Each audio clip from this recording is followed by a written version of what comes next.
settle in, if you will, for a tale that even I find troubling to recount. You see, among the many foolish, sentimental souls who have cluttered the halls of Hogwarts over the decades, few have suffered quite so persistently, quite so thoroughly, as Rubeus Hagrid.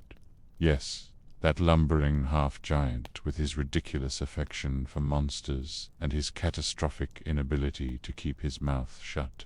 But before you dismiss him as merely another of Dumbledore's charity cases, I suggest you consider the particular cruelty of his existence. For Hagrid's story is not simply one of hardship overcome. No, it is a tragedy in the truest sense. A life defined by rejection, loss, and a love given freely to a world that returned only scorn. I speak of this not out of fondness. You understand, sentiment has never been my weakness.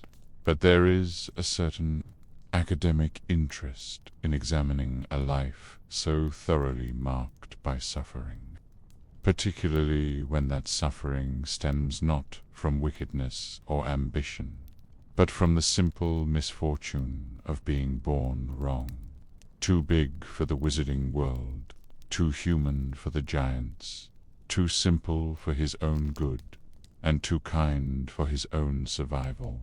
Hagrid is a study in the waste of potential, the crushing of innocence, and the price one pays for loyalty to those who, perhaps, should have protected him better. So let us examine this life, shall we? Let us trace the accumulation of sorrows that shaped the groundskeeper, you know. The man who greets students with rock cakes and tears, who harbors dangerous creatures in his hut, and who carries secrets like stones in his pockets. This is not a comfortable tale. There will be no triumphant overcoming, no true redemption arc. There is only the slow, steady breaking of a heart too large for its own good. Chapter 1. The Cursed Beginning.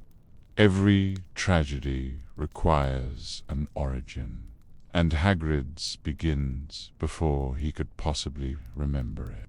Picture, if your imagination permits, a union so improbable that it defies reasonable explanation. A wizard, diminutive even by human standards, and a giantess named Fridwelfer. One might question the mechanics of such a pairing, but that ventures into territory I have no desire to explore. What matters is the result. A child born of two worlds, belonging truly to neither. Rubeus Hagrid entered this world as a creature of contradiction. From birth, he was too much, too large, too powerful, too different. His mother, Fridwelfer, was a full-blooded giant, a creature of violence and simplicity, driven by instincts that do not include maternal devotion. Giants do not coddle their young. They do not sing lullabies or offer comfort. They measure worth by strength alone, and a half-breed child, contaminated by human weakness, represents only shame. When Hagrid was merely 3 years old, barely past infancy, Fridwelfer made her choice. She left, simply walked away from her human family, as if shrugging off an ill-fitting coat. She returned to the mountains, to giant society, where half-breeds are not tolerated, and sentiment is a foreign concept. Can you imagine it? A child of 3, already massive and awkward, watching his mother's retreating form disappear into the wilderness. Did he cry? Did he call for her? Did he understand, in whatever way a toddler can, that he had been weighed and found wanting, by his own flesh and blood. His father, that foolish, optimistic little man, was left to raise a son who would soon tower over him. The logistical challenges alone beggar belief. How does one discipline a child who could accidentally crush you? How does one comfort a boy whose very biology marks him as dangerous? But Hagrid's father tried by all accounts.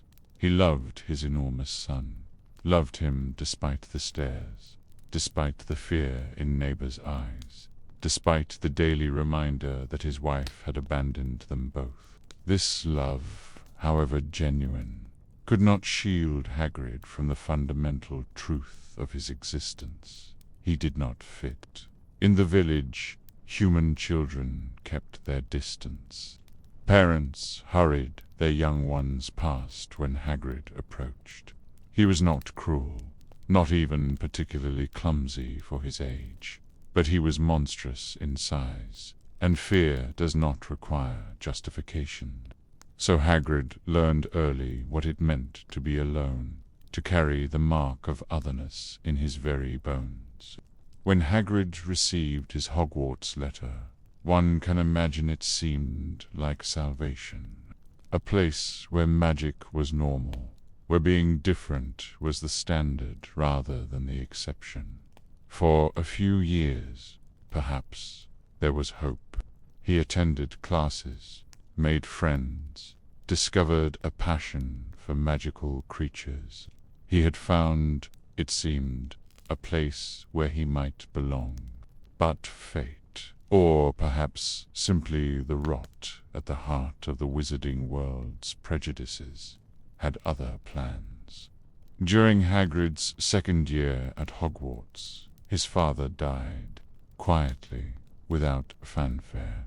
The one person who had chosen Hagrid, who had loved him unconditionally, simply ceased to exist.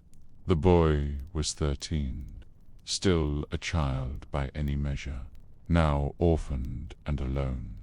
His mother had abandoned him a decade prior and cared nothing for his existence. His father was gone. The school became not merely his education, but his only home. Chapter 2. The betrayal that defined a life. Now we arrive at the pivot point, the moment where Hagrid's tragedy transformed from merely unfortunate to genuinely devastating. The opening of the Chamber of Secrets, that delightful episode in Hogwarts history when Tom Riddle, the most brilliant student to ever grace these halls, decided to purge the school of Muggleborns through the use of an ancient basilisk. I wonder, did Riddle choose Hagrid specifically, or was it simply convenient? The half-giant boy with his obvious attachment to monsters, his trusting nature, his complete inability to recognize manipulation when it slithered up and befriended him. Riddle, even then, possessed the serpent's gift for identifying weakness. And Hagrid, lonely Hagrid, desperate for connection, was weakness personified. Picture the scene. A young Tom Riddle, handsome and charming even then, taking an interest in the oversized outcast, speaking to him in corridors, asking about his unusual pets, showing fascination rather than fear. For a boy who had been rejected and isolated his entire life, such attention must have felt like oxygen to a drowning man. Finally, someone saw past the monstrous exterior. Finally, someone wanted to be his friend. And what did Hagrid keep hidden in the dungeons? Aragog, an acromantula, one of the most dangerous creatures in existence, a spider of prodigious size and appetite. Where Hagrid obtained such a creature as a student is a question I have pondered over the years. What matters is that he had it, he cared for it, and when students began dying, when the chamber was opened and terror stalked the corridors. Riddle knew exactly who to blame. The genius of Riddle's frame was its plausibility. A monster was killing students. Hagrid kept monsters. The oaf was foolish enough to have an acromantula in the castle. What more evidence did anyone need? And when confronted, did Hagrid defend himself effectively? Did he present a coherent argument for his innocence? Of course not. He panicked. He stuttered. He all but confirmed every suspicion through his complete inability to articulate a defense. The evidence was circumstantial at best, but it did not matter. The Ministry wanted someone to blame. The school wanted the attacks to stop. And Dumbledore, though he suspected the truth, could not prove it. Riddle walked free, his brilliance intact, his future unimpeded. Hagrid was expelled. Let that word sit for a moment. Expelled. For a wizard, education at Hogwarts is not merely schooling. It is initiation into society itself.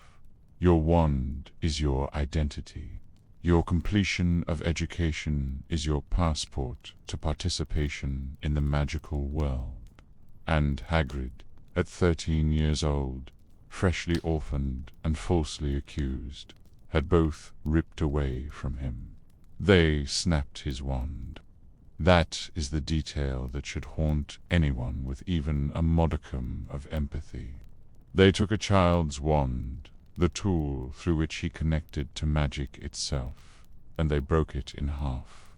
The sound of that snap echoed through the rest of Hagrid's life.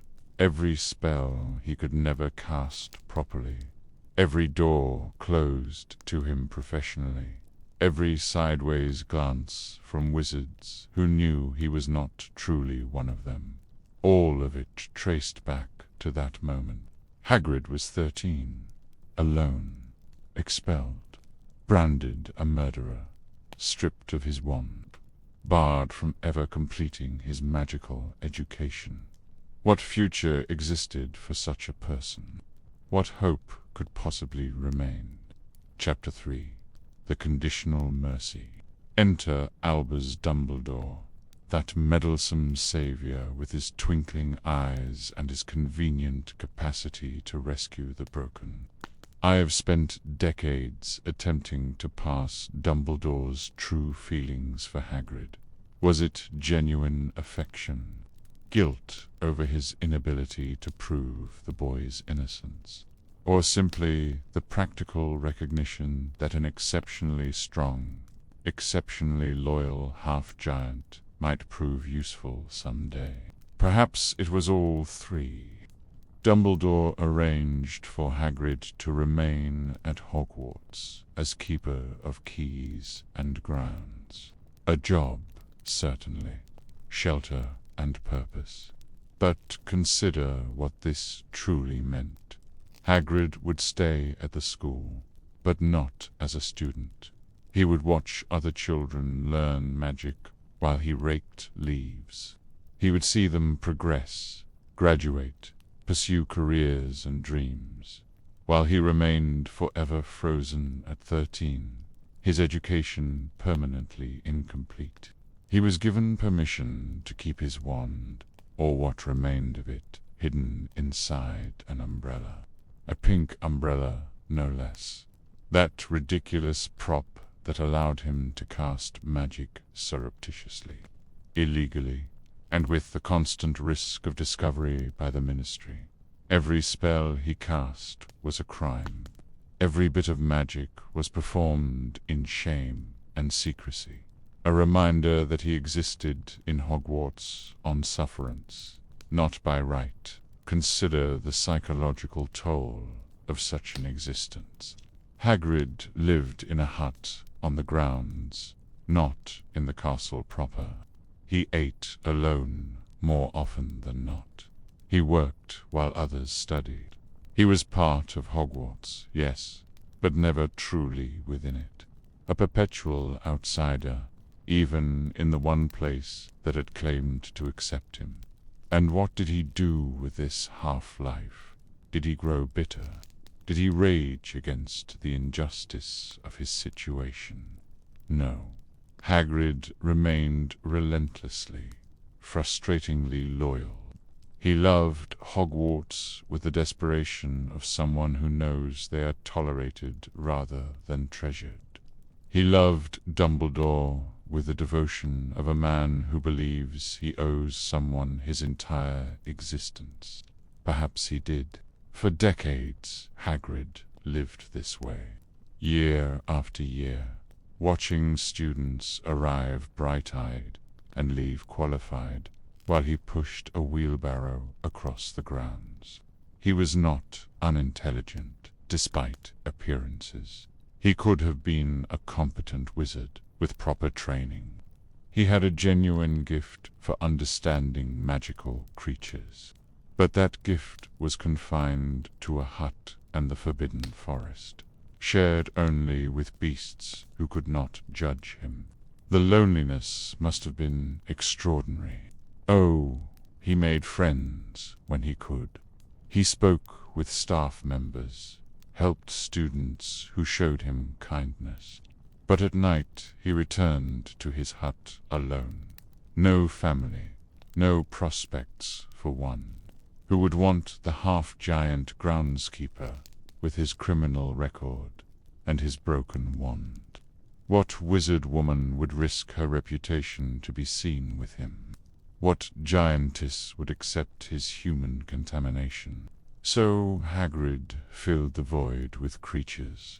Dragons, hippogriffs, blast-ended scroots, the acromantula who had been the instrument of his downfall. He poured all the love that had nowhere else to go into monsters, dangerous and misunderstood, because perhaps he saw himself reflected in their rejection.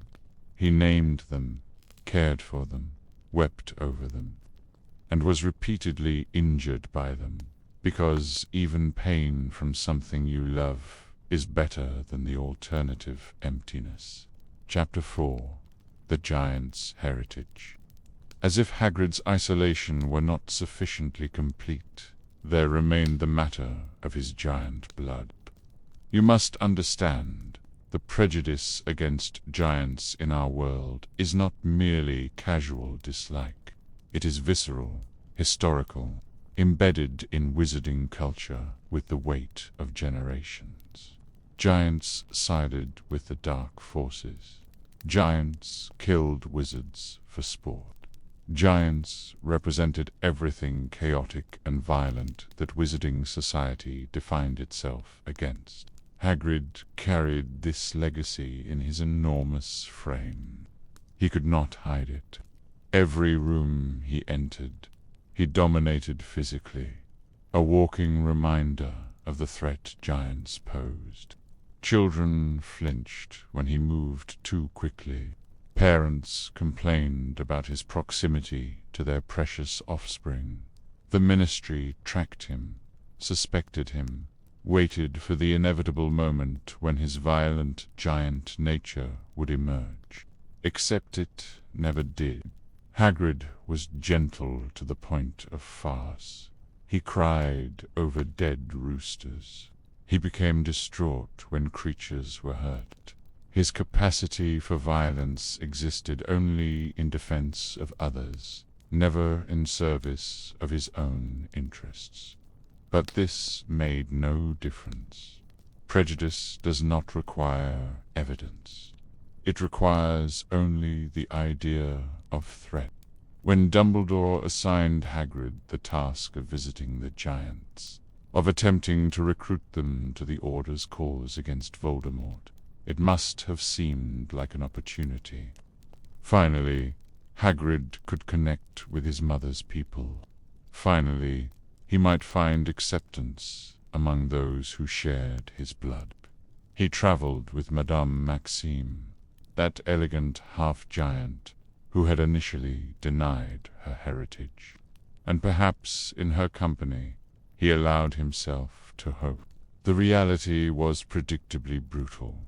Giant society operates on principles of strength and dominance. They respect size, power, and the capacity for violence. Hagrid, raised among humans, socialized to be gentle, was an abomination to them. He was too soft, too weak, too contaminated by wizard ways. They saw him as exactly what he was, a half-breed who belonged nowhere. And then there was Grop, Hagrid's half-brother through Fridwalfa, that same mother who had abandoned him decades prior. Grop was full giant, small by their standards, but massive by human measures. When Hagrid met him, perhaps he imagined some recognition, some familial bond. Here was family, actual blood relation, proof that he came from somewhere. But Grop did not know him, did not care about him, was, in fact, being bullied and tormented by the other giants for being undersized. Hagrid, in his infinite foolishness, decided to bring Grop back to Scotland, to protect him, to save him, as if he had not learned by now that his attempts to rescue creatures only led to catastrophe. The attempt to civilize Grop, to teach him English and manners, was another exercise in heartbreak. This creature was Hagrid's brother, but he responded with violence and incomprehension. Every lesson was a struggle. Every small success was followed by regression. Hagrid bore the bruises and the disappointment because that is what he did. He loved things that could not love him back, and he convinced himself this was enough. Madame Maxime, during all this, maintained her careful distance. She had denied her giant heritage for years, before finally accepting it. But that acceptance was private, controlled. She could pass as simply tall when needed. She had education, sophistication, position. Hagrid had none of these things. When the mission was complete, she returned to Boaksbattens, and Hagrid returned to his hut.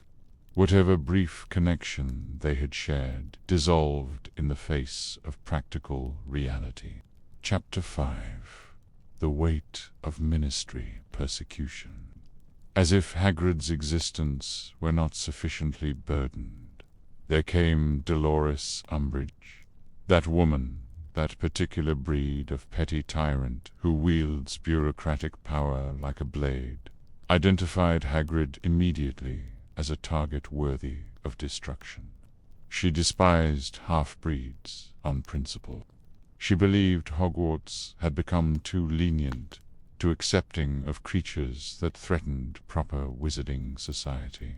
And Hagrid, with his appointment as Care of Magical Creatures Professor, represented everything she meant to purge. Consider the grotesque irony of Hagrid's teaching position.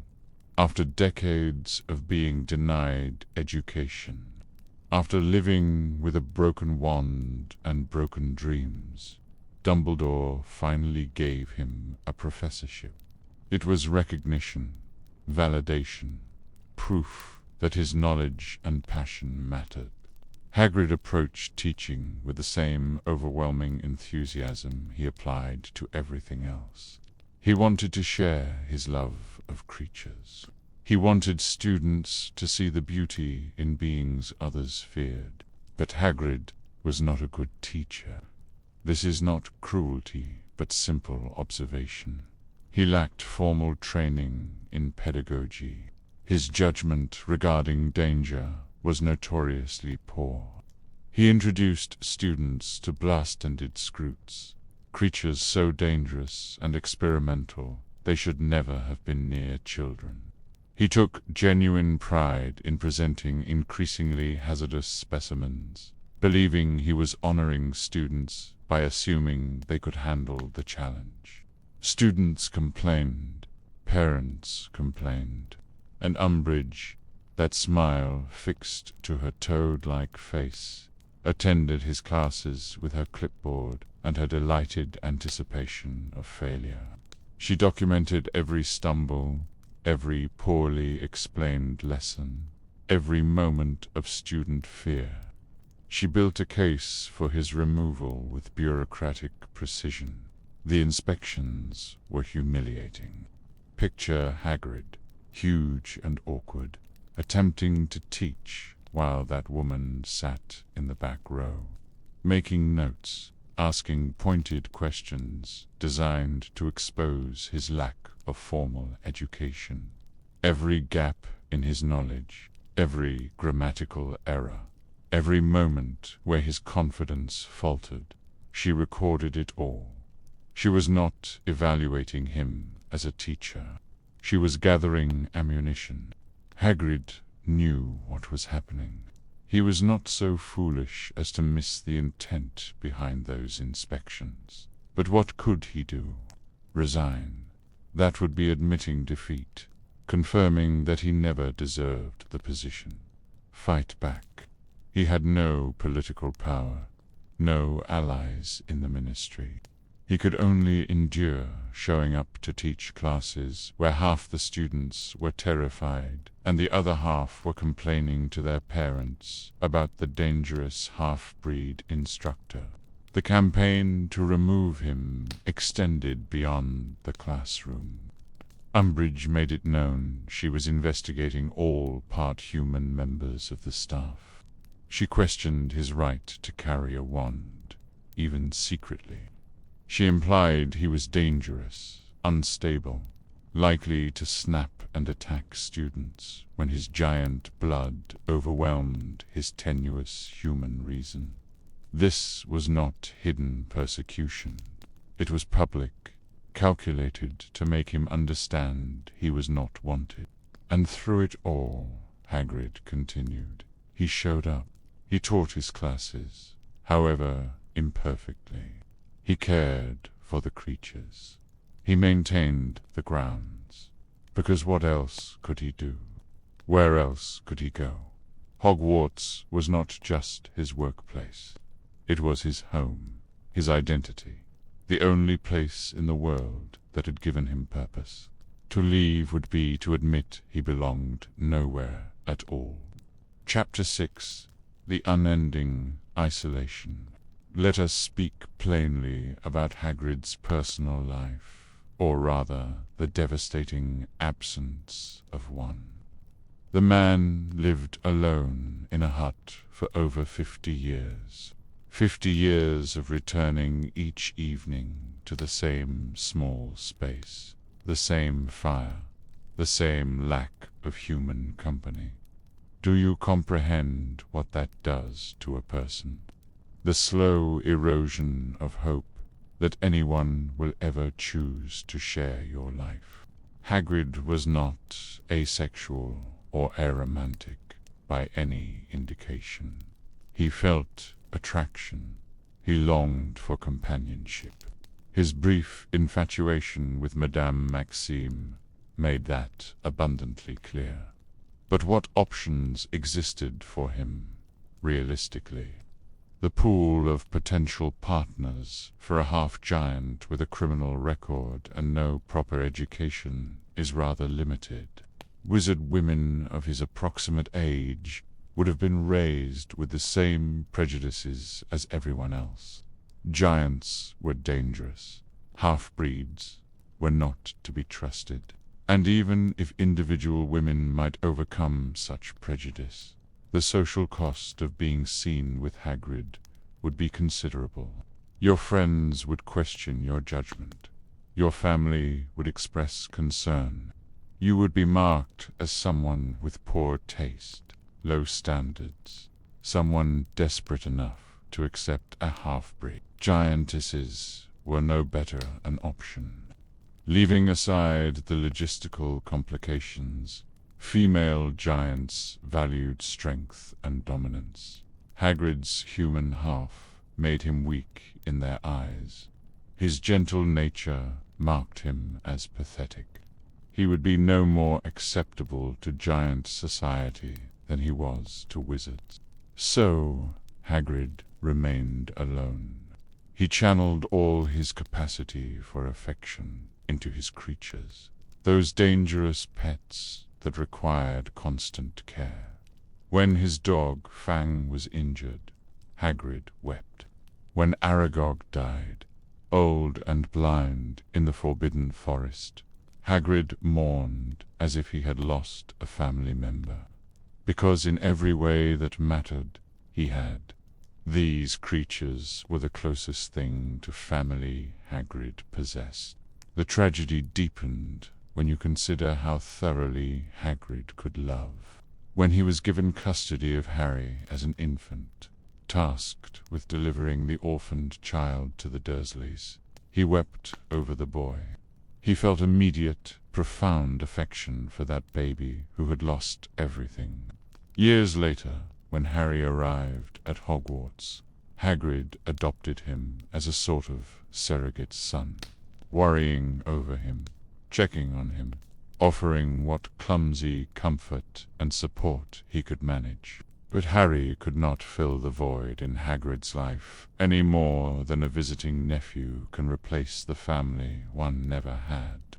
Harry was a student, then a friend, but always someone with his own life, his own concerns. He visited Hagrid out of affection and loyalty, yes, but he also left. Everyone left.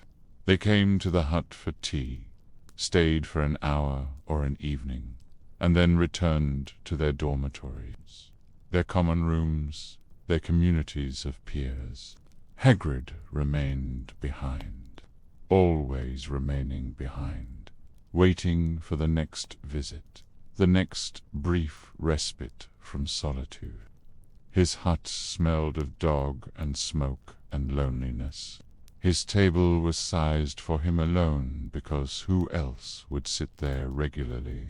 He cooked for himself, cleaned for himself, spoke to himself and his pets because there was no one else. The cruelty of this cannot be overstated. Hagrid was not a hermit by choice. He did not prefer solitude. Every instinct he possessed drove him toward connection, toward community, toward love. But the world had decided he was too different, too dangerous, too other, and so it left him in that hut to suffer the slow, grinding misery of unwanted isolation. Chapter 7. The Loyalty that Destroyed Him. If there is a single characteristic that defines Hagrid, it is loyalty. Unshakable, unreasoning, self-destructive loyalty. He loved Dumbledore with the fervor of a religious devotee. Every decision Dumbledore made regarding Hagrid's life was accepted without question. Expelled, Dumbledore must have had good reasons for not fighting harder. Relegated to groundskeeper. It was generous to be allowed to stay at all. Sent on dangerous missions. An honor to be trusted. This loyalty was, in its way, a form of bondage. Dumbledore was many things, but above all, he was a manipulator of exceptional skill. He recognized Hagrid's devotion, and he used it again and again for the greater good. Need someone to retrieve the Philosopher's Stone from Gringotts? Send Hagrid. Need someone to deliver baby Harry to the Dursleys, and keep quiet about it for a decade? Hagrid will do it without question. Need someone to approach the giants, risking life and limb? Hagrid will volunteer enthusiastically. And Hagrid did all of it gladly, because Dumbledore had saved him, or so he believed. Because Dumbledore was the only person of consequence who had ever shown him genuine respect. Hagrid would have died for Dumbledore without hesitation, and perhaps that was the problem. His loyalty was so absolute that it never occurred to him to question whether he was being used. When Dumbledore died, something in Hagrid broke permanently. He had lost parents, friends, pets, but losing Dumbledore was different. Dumbledore had been his anchor, his justification, his proof that his life had meaning. At the funeral, Hagrid's sobs echoed across the grounds, raw and uncontrolled. He did not care who heard him. He did not care about dignity or propriety. The one person who had made him feel valued was gone, and the grief was unbearable. What made this loss particularly devastating was the weight of what Dumbledore had asked Hagrid to carry over the years. Secrets, dangerous knowledge, complicity in plans Hagrid only partially understood. When Hagrid had helped facilitate Harry's protection, when he had followed orders he knew were important but did not fully comprehend, he did so on faith. Faith in Dumbledore's wisdom, Dumbledore's goodness. With Dumbledore dead, those secrets became heavier. Who could Hagrid turn to for guidance? Who would tell him he had done the right thing? The doubt must have been corrosive, eating away at the certainty that had sustained him through decades of service. And yet, even in death, Dumbledore's hold on Hagrid did not release. Hagrid continued to defend every choice Dumbledore had made. When others questioned the former headmaster's decisions, Hagrid grew angry, defensive. To question Dumbledore was to question the meaning of Hagrid's entire existence. If Dumbledore had been wrong, if his manipulations had been cruel, then what had Hagrid's loyalty been worth? So Hagrid chose to believe. He chose to maintain his faith because the alternative was confronting the possibility that he had wasted his life in service to someone who had used him without truly valuing him. That truth would have been more than he could bear. Chapter 8. The Teacher No One Wanted. When Hagrid finally achieved his dream of becoming a professor, teaching care of magical creatures to students at Hogwarts, it should have been a triumph. After decades of watching others teach, of being excluded from the intellectual life of the school, he had been given recognition of his expertise. He was, finally, a proper member of the staff. But the reality was far more bitter than the dream.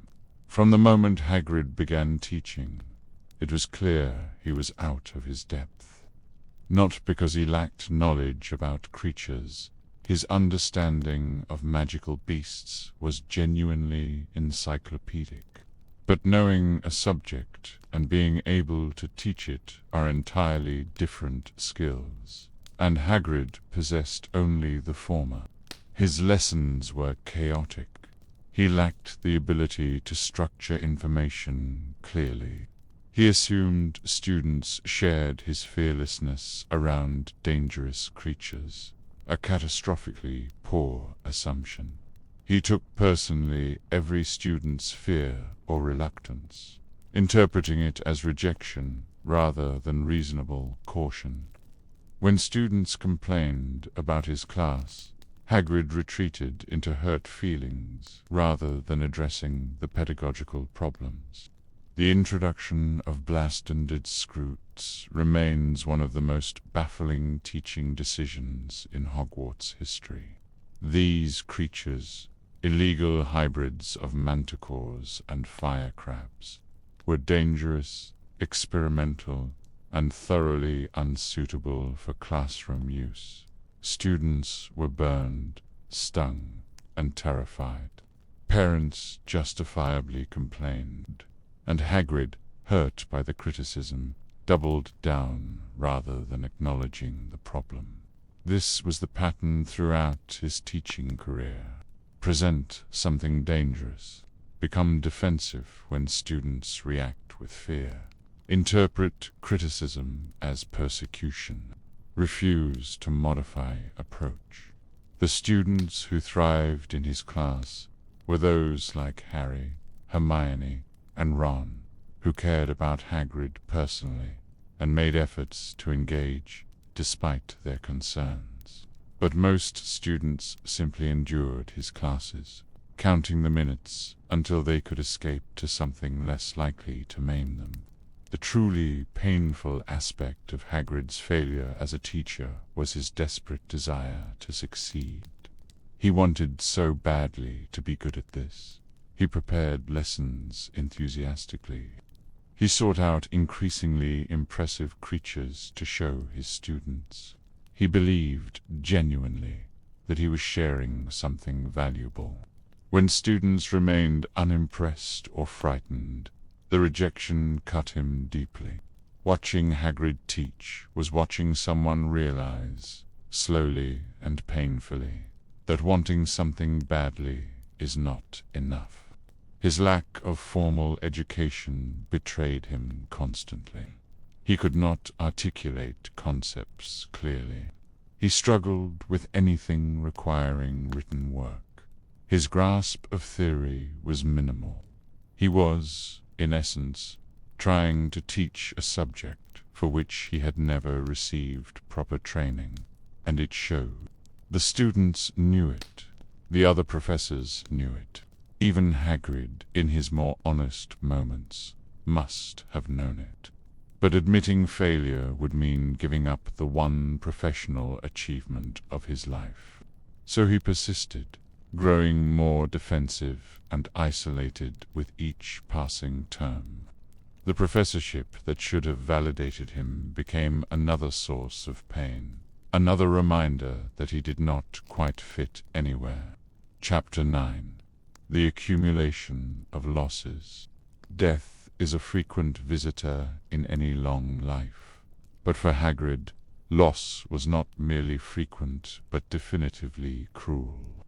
Each death stripped away another piece of his already fragile support system, leaving him progressively more isolated, more alone. When Aragog died, that enormous spider who had been the unwitting cause of Hagrid's expulsion, Hagrid mourned extravagantly. To others, Aragog was a monster, a creature responsible for attempting to kill Harry and Ron, a beast whose passing improved the world's safety marginally. To Hagrid, Aragog was the closest thing to family he possessed. He had raised that spider from an egg. He had protected it for decades. He had visited it in the Forbidden Forest regularly, bringing food, speaking to it, maintaining a connection across more than 50 years. When Aragog died, blind and ancient, Hagrid prepared a funeral. He dug a grave enormous enough for the spider's bulk. He stood over that grave and wept with the abandon of a child. Harry and Slughorn attended, the former out of loyalty, the latter out of opportunism. But the grief was Hagrid's alone. No one else mourned the spider. No one else felt its absence as a personal devastation. This was the pattern of Hagrid's losses. His creatures died, and he grieved them as if they were people, because, to him, they were. Each death diminished his world a little further. Buckbeak's near execution sent him into despair. Losing Norbert, the dragon he had illegally hatched, broke his heart, despite the clear necessity of the creature's removal. Even the chickens killed by the basilisk or by Sirius Black in dog form received elaborate mourning from Hagrid. People were less reliable than creatures in Hagrid's life. but their losses cut deeper still. When Sirius Black died, Hagrid lost one of the few people who had never judged him for his half-giant nature. When Mad-Eye Moody fell during the Battle of the Seven Potters, Hagrid blamed himself for not protecting him adequately. Each death in the war against Voldemort struck him with devastating force. But nothing, absolutely nothing, compared to Dumbledore's death.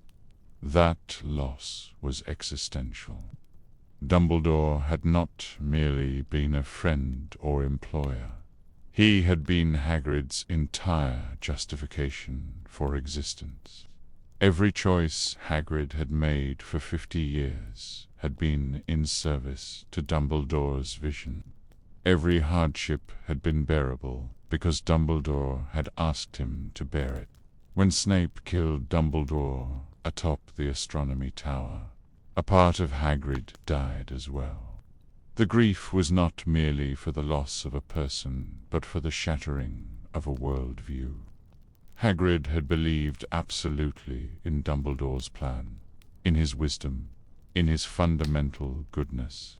With Dumbledore dead, who would tell Hagrid what to believe? Who